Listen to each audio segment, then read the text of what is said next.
यार मैं हरदिया दूब पातर है।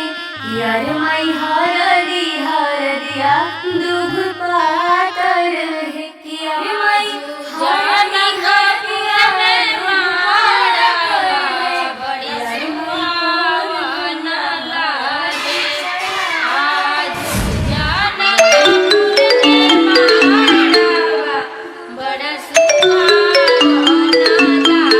हेलो। हाँ हेलो। कहाँ बाड़ा? घरे बनी। अरे जल्दी आवा ना। अरे इतना जल्दी कब आ? हमरा ये सब कुछ नहीं के सुने के, जल्दी आवा ना। अरे तो इतना घबराइल काहे बड़े? हमरा जिंदगी और मौत के सवाल बा, प्लीज जल्दी आ जाना। ठीक बा आओ।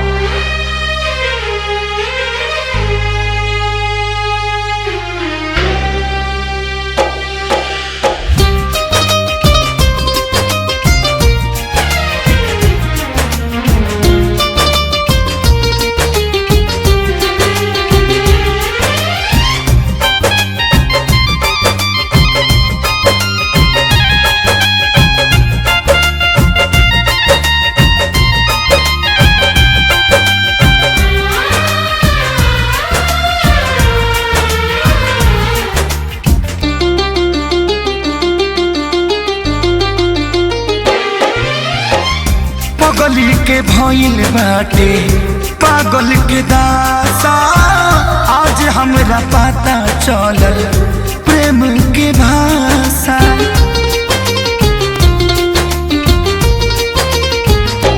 हाँ पगली के भइल बाटे पागल के दासा, आज हमरा पता चलल प्रेम के भाषा। रोते रोते मिले हमसे आयल बड़ी, रोते रोते मिले हमसे आयल बड़ी। हमर जान आज हरदी से लटाइल बड़ी, हमर जाना आज हरदी से लटाइल बड़ी।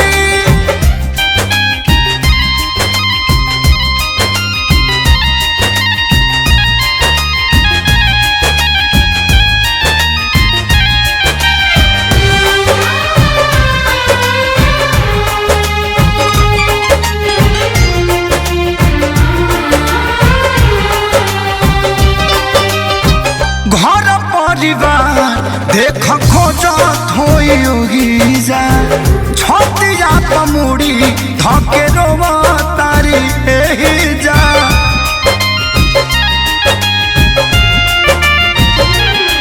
हथवा के मेहंदी मिटावेली इ तो हमरे के समझावेली, अखिया बाल राइल पागा लाइल बड़ी, अखिया बाल राइल पागा लाइल बड़ी।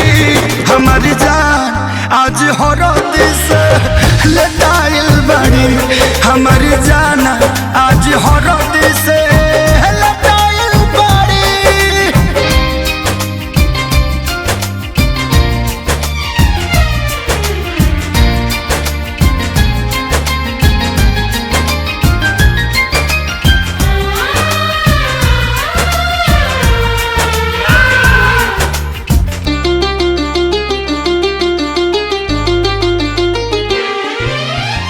रोवाला से इनका झड़ बनावा के पाता, प्यार के मतलब रब जिया जुए बुझाता।